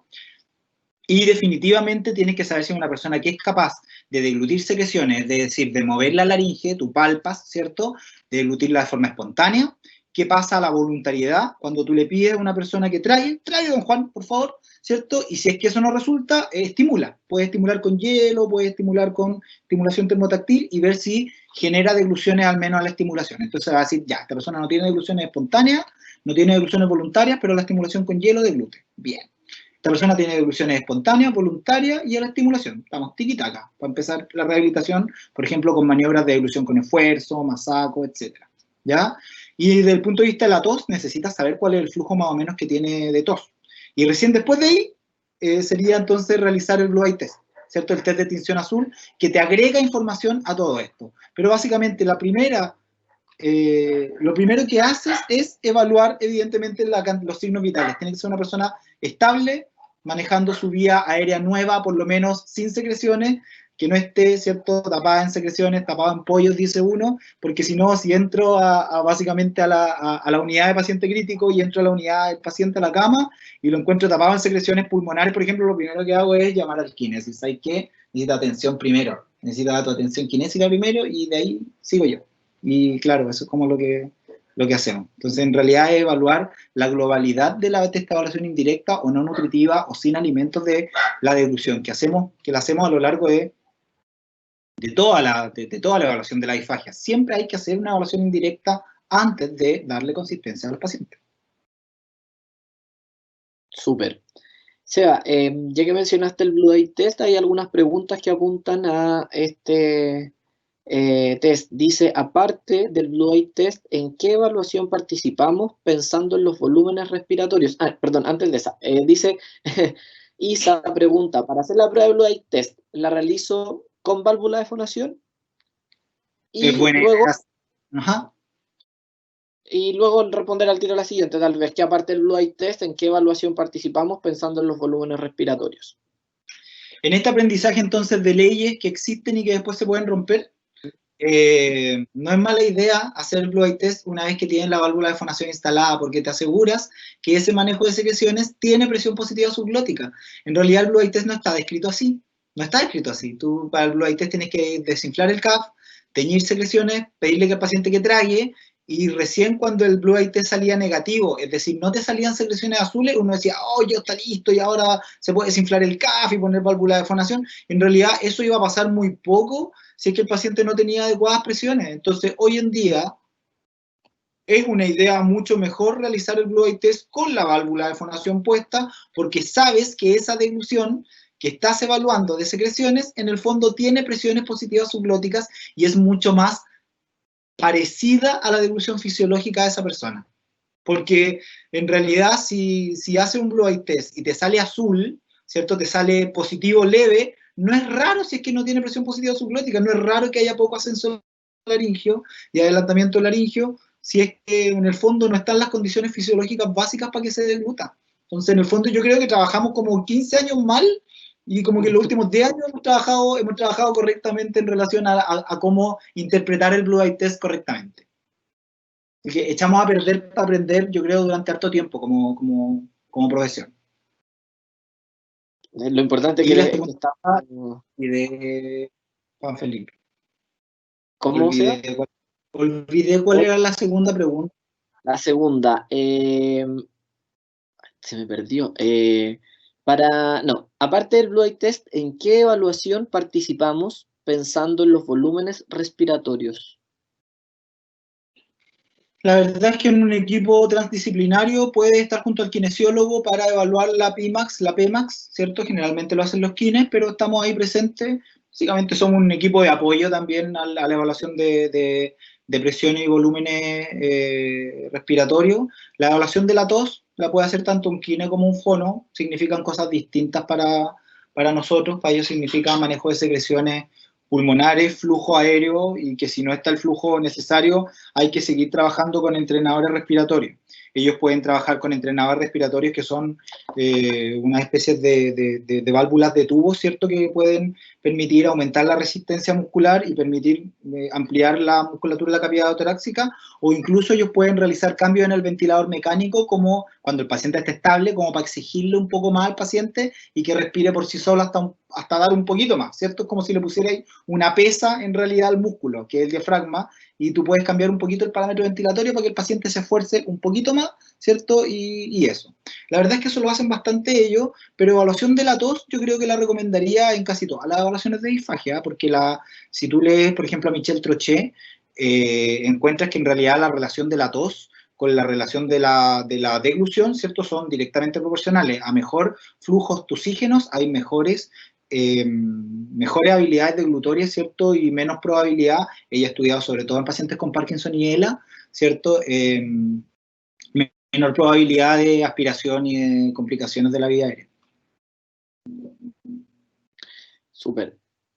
Gracias, Seba. Isa dice, muchas gracias, Sebastián, un crack. No sé, me imagino que es la misma Isa que hizo la pregunta que acabas de claro. Responder. Claro. Sebastián, bueno, hay varios de agradecimiento que van a asistir sin duda a la segunda parte. Andrea dice, estoy muy contenta con el contenido visto. Anónimo dice, primero que nada, felicitar por la excelente presentación. Y en segundo lugar, me gustaría consultar, ¿cuáles serían las presiones de aire requeridas para la insuflación de aire por catéter subglótico? Lo voy a ver en la siguiente sesión, pero en general no ponemos más de 9, 10 litros de aire por catéter subglótico, y en realidad se hace una prueba de tolerancia primero con el paciente, ver qué pasa con 1 litrito, con 2 litritos, 3 litros, ¿cierto? Va subiendo a poco en el flujómetro, lo voy a mostrar, yo creo que está grabado en algún video que debo tener, ¿cierto? Y va subiendo de a poco el flujo de aire, pero claro, pues tiene que estar el café inflado, y así que básicamente no hay presiones desde abajo y tú vas aumentando las presiones de aire. Si quiere la respuesta antes, puede revisarlo en los libros de Cámpora, siempre hay harto sobre estimulación subglótica, en el de ilusión de la A a la Z, que lamentablemente es un excelente libro de ilusión escrito por un kinesiólogo, pero puedes revisarlo ahí y yo lo tengo incluido en la segunda parte de la presentación. Pero lo primero es que hay que hacer una prueba de tolerancia porque no todos los pacientes rinden de la misma forma. Por ejemplo, un paciente que sea hiperreactivo de vía aérea, un paciente con EPOC tiene la vía aérea inflamada, ¿cierto? Y esa vía aérea inflamada en el fondo es hiperreactiva, entonces tú le ponías 1 litro de aire y tose todo el rato, se deshace tosiendo. Ya, y tú básicamente lo apagas y decís, ya, esta cuestión no va a funcionar tan fácil. Ya, porque claro, hay una hiperreactividad sensitiva, ¿cierto?, del laringeo superior ahí, ¿ya? Porque hay una vía aérea inflamada y eso es lo que pasa en las exacerbaciones de EPOC. Decanular al paciente con EPOC es súper difícil, es muy difícil, ¿ya? Porque nunca cumplen con los criterios respiratorios, los criterios necesarios. A veces hay que decanularlos casi por criterio clínico, así como acuerdo del equipo, así como ya lo decanulamos, es como lo máximo que pudo la persona, pues no, nunca va a cumplir con los valores esperados por la evidencia, pero es lo máximo que puede y es lo que puede defender. Entonces, mientras defienda vía aérea, que es manejar secreciones, ¿cierto?, poder toser relativamente bien, se le puede dar la oportunidad, ¿ya? Pero eso, no sé cómo llegué al EPOC, pero creo que respondí la pregunta. Sí, creo que lo respondía. Voy a aprovechar de recordarle a los asistentes de responder a la encuesta que quedó subida por Nicolás hace un momento atrás, al inicio del chat. Y se me fue Sebastián. Jocelyn pregunta, ¿qué pasa con las personas que son decanuladas pero no fueron rehabilitadas con válvulas de fonación? Evolución espontánea. Básicamente, si una persona fue decanulada, voy a hacer, no sé, a esta hora de la tarde quizá, perdón, andaba solicitando agüita. A esta hora de la tarde me pongo ya desubicado, sorry. Básicamente, si una persona se decanula y no se murió, es porque de alguna forma tenía las habilidades para poder ser decanulada. Debe haber tenido una suficiente presión subglótica desde el inicio, una suficiente función de tos, el motivo que lleva a traqueostomía, que son como los criterios de canulación, los voy nombrando. El criterio que lleva a traqueostomía se resolvió. Eso, en más de algún hospital debe pasar que o hay solo kinesiólogo, o no hay fonoaudiólogo, o algún médico se le ocurre sacar la traqueostomía cuando a él se le ocurre y no le pide información a nadie, y le resulta, en los inicios de mi carrera me pasaba que no me pescaban mucho los médicos, entonces yo tenía que andar como saltando como fono, así como, oiga, deríveme, y claro, pues y pasaba que decían, no, sí, está bien, el paciente está bien, lo decanulaban, uno rezaba toda la noche y llegaba el otro día y el paciente estaba efectivamente bien. Y era básicamente una decisión médica basada en nada, más que como su ojo clínico le llaman ellos. A mí me carga decir ojo clínico, yo prefiero básicamente establecer criterios. O sea, si es que no tiene evidencia, es criterio en el fondo. O sea, probablemente el médico lo vio bien, respirando, le pidió que tosiera, a lo mejor habló con él un rato y dijo, no, está tiquitaca, súper bien. Entonces, claro que hay una cantidad de personas con traqueostomía que fueron decanuladas sin pasar por procesos de rehabilitación. ¿Qué pasa? Eso, pues pasa que si no se mueren, era porque se habían alcanzado por evolución espontánea quizás los parámetros necesarios para decanularse, y si se mueren, es que no. Ahí está la mejor muestra de... Oye, Seba, preguntan, ahora que a propósito que mencionaste sobre el fono en el hospital, Anaí pregunta, dice que muy buena presentación, y pregunta si en todos los hospitales existe un fonoaudiólogo y en caso de que no, ¿quién suple nuestro trabajo? Todo esto que tú mencionaste que es labor nuestra y que la hace. No, no en todos los hospitales hay fonoaudiólogos. Entiendo que hay proyectos del Servicio de Medicina Física y Rehabilitación del Ministerio ya por instalar la fonoaudiología un poco más presente en los hospitales. La verdad es que la mayoría de los hospitales regionales, yo diría que yo diría que todos los hospitales regionales tienen fonoaudiólogos. Yo diría que todos los hospitales probablemente secundarios tienen fonoaudiólogos, pero yo diría que muchos hospitales o rurales o de sectores más chicos no tienen fonoaudiólogo. Por ejemplo, región del Maule. Yo vivo en Curicó, yo estoy ahora en Curicó, séptima región o región del Maule. En Curicó tenemos fonoaudiólogos en el hospital de Curicó, tenemos fonoaudiólogos en el hospital de Talca, tenemos fonoaudiólogos en el hospital de Linares y tenemos fonoaudiólogos en el hospital de Cauquenes, una fonoaudióloga, y recién hace como un año. Entonces, en la provincia de Curicó, yo tengo más hospitales. Tengo Hospital de Teno, sin fonoaudiólogo. Hospital de Molina, creo, sin fonoaudiólogo. Hospital de Gualañé, sin fonoaudiólogo. Hospital de Licantén, sin fonoaudiólogo. Hospital, no sé si Romeral tiene hospital. No, estoy inventando.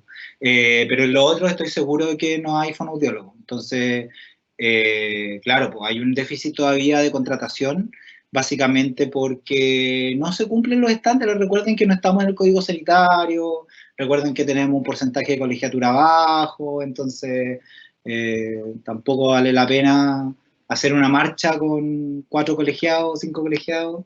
Hoy en día se está colegiando más gente, y eso es bueno, hay que posicionarlo ya, prontamente. Y la respuesta, por mucho que duela, es que cuando no hay fonoaudiólogo, las labores las suple generalmente el kinesiólogo. Kinesiólogos trabajan generalmente estas áreas, incluida la deglución, incluso a veces incluida la comunicación. No les queda otra. Hospital de San Fernando, por ejemplo, yo no sé si contrató, pero el Hospital de San Fernando eternamente ha sido de kinesiólogos trabajando en el área, porque no queda otra. O sea, tampoco estoy alegando a la hora que eres kinesiólogo y tienes que evaluar a un paciente para decanularlo o no. Claro que no te queda otra, o sea, no podéis tampoco pararte y encadenarte para que contraten un fonoaudiólogo si eso no va a pasar de aquí a que el paciente necesite decanularse. Muchos kinesiólogos han tenido que asumir muchas labores que, si bien están rayando en la, ¿cómo se le llama esto? En el intrusionismo laboral, muchas veces el contexto es el que, como en la CIF, el contexto importa para todo, ¿cierto? Entonces modifica muchas cosas que quizá no debieran ser así o que quizá no vienen, ¿ya? Así que ojo con esa hoja en blanco, ¿ya? A ver si hay profesionales que podemos ganar algunas cosas en relación a los derechos de las personas a comunicarse y el derecho a recibir una alimentación adecuada, etcétera. O sea, hay muchas cosas ahí que podrían colindar con la fonoaudiología. Claro. Seba, a propósito de este papel que toman los fonoaudiólogos, preguntan ¿qué papel está tomando los fonoaudiólogos en los pacientes que salieron de UCI debido a COVID-19? Mucho. Se contrató, creo que en casi todas las regiones y en casi todas las provincias, cargos de fonoaudiología en hospitalización domiciliaria, porque una de las primeras recomendaciones internacionales los pacientes con coronavirus fue hacer la menor cantidad de atenciones posible. Entonces, esa menor cantidad de atenciones posible básicamente es la visita médica diaria, la visita de enfermería, aplicación de medicamentos y kinesiología cuando fuera necesario.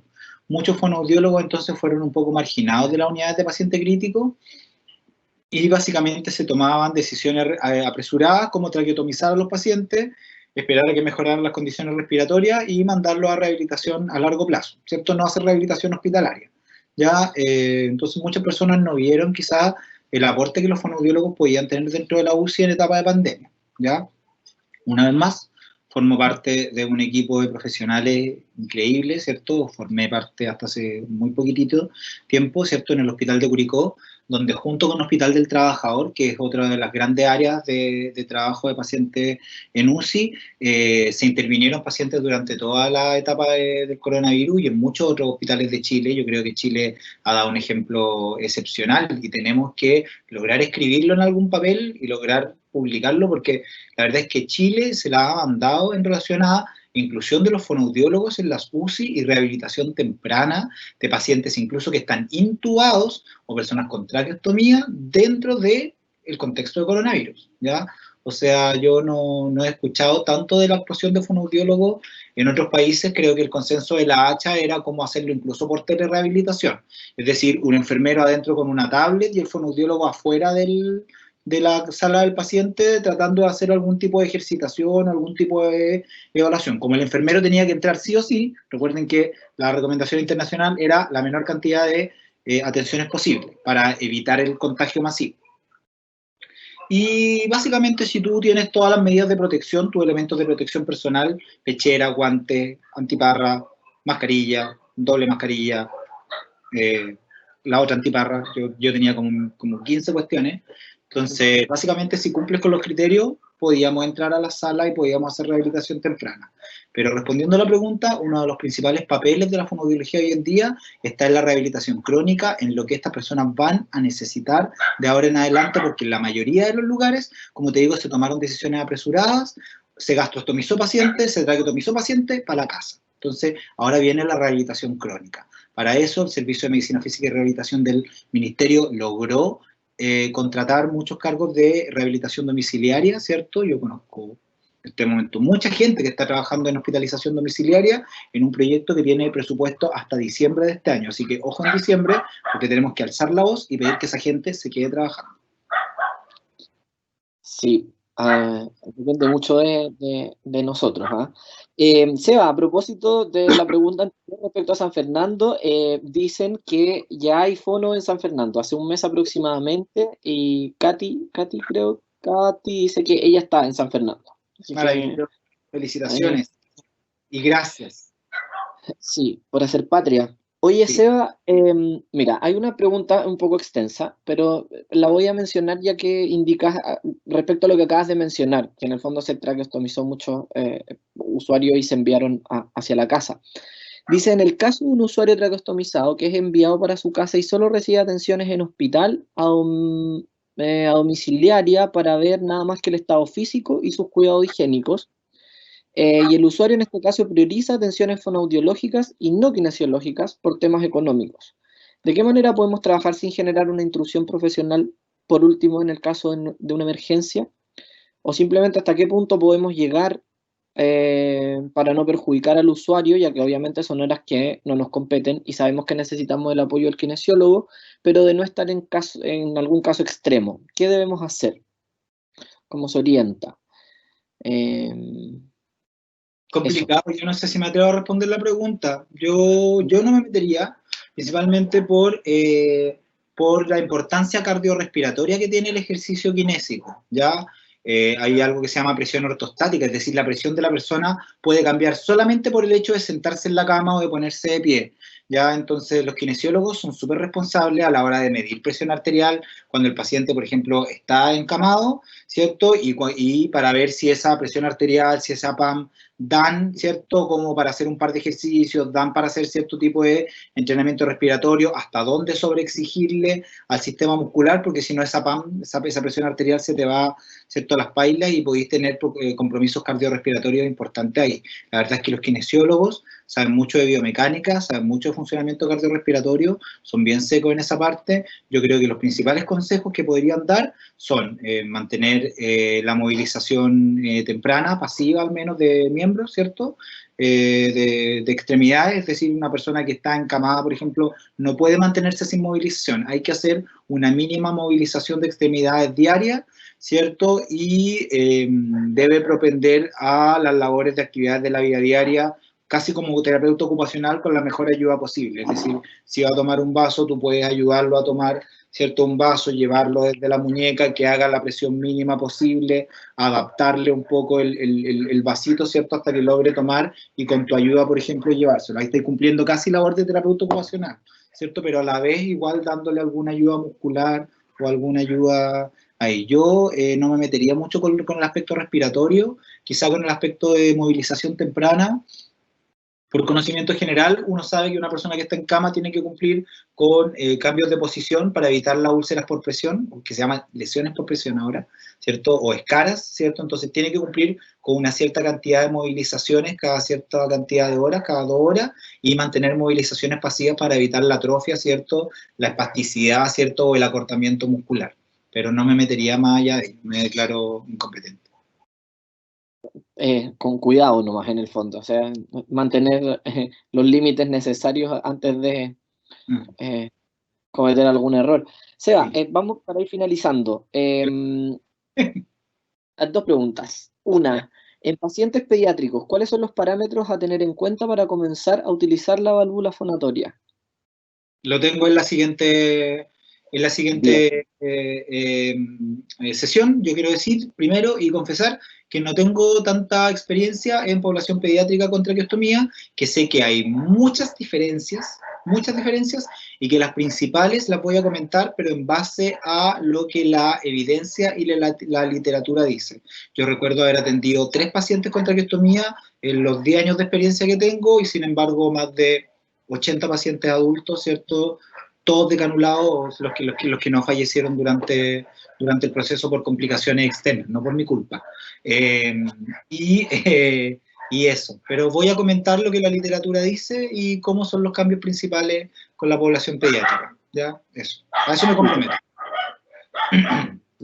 A esperar entonces el jueves nos vemos a las 6 nuevamente. Y la última sea, para no dejar preguntas pendientes, ¿cuál era el nombre de la cánula estrella, la que mencionaste que al final? Es una cánula con catéter de aspiración subglótica. La tienen distintas marcas, ¿cierto? Y distintas marcas, tú cuando la tienes que pedir, por ejemplo, al hospital, o si tienes que decir, ¿sabes qué? Aquí tenemos que hacer cambio de cánula, necesito una cánula con catéter de aspiración subglótica. Esta es de la marca Portex y se llama Blue Line, por la línea azul, ¿cierto? Blue Line Ultra Suction. Otras dicen Suction Aid, como AID, que es como ayuda de succión, o sí, Suction Aid, ¿ya? Entonces la buscan como catéter de aspiración subglótico, cánula con catéter subglótico, cánula con, no sé, allá tienen distintos nombres dependiendo de la marca. Pero si tú buscas en Google ya cánula traqueostomía con aspiración subglótica, ya te van a salir algunas marcas, algunas cosas. Y evidentemente realicen todas las búsquedas en inglés posible porque aparece mucha más información, ¿ya? Bien, súper. Creo que respondimos, Seba, a todas las preguntas. Así que, bueno, está de más decir acá muchos agradecimientos. Dafne Maureira, Francisca Mardones, agradecen, y entre otros muchos anónimos. Gracias por la claridad de la presentación que nos han entregado. Y recordemos que la próxima semana, o sea, no, perdón, nada que ver, el próximo jueves. Continuamos el próximo jueves a las 6. ¿Sí? Perfecto. Gracias, Seba. María Paz. Gracias, Juan Felipe. Gracias, María Paz. Gracias a todos. Muchísimas gracias, Sebastián, por la presentación y nos vemos el jueves. Esperamos ahí a todos los asistentes para que disfruten de la segunda parte. Perfecto. Nos vemos. Que estén súper bien. Nos vemos, Seba. Que estés bien. Vale. Gracias a todos los asistentes. Nos vemos el jueves a las 6 de la tarde con la segunda parte de este interesante curso. Chao, chao a todos.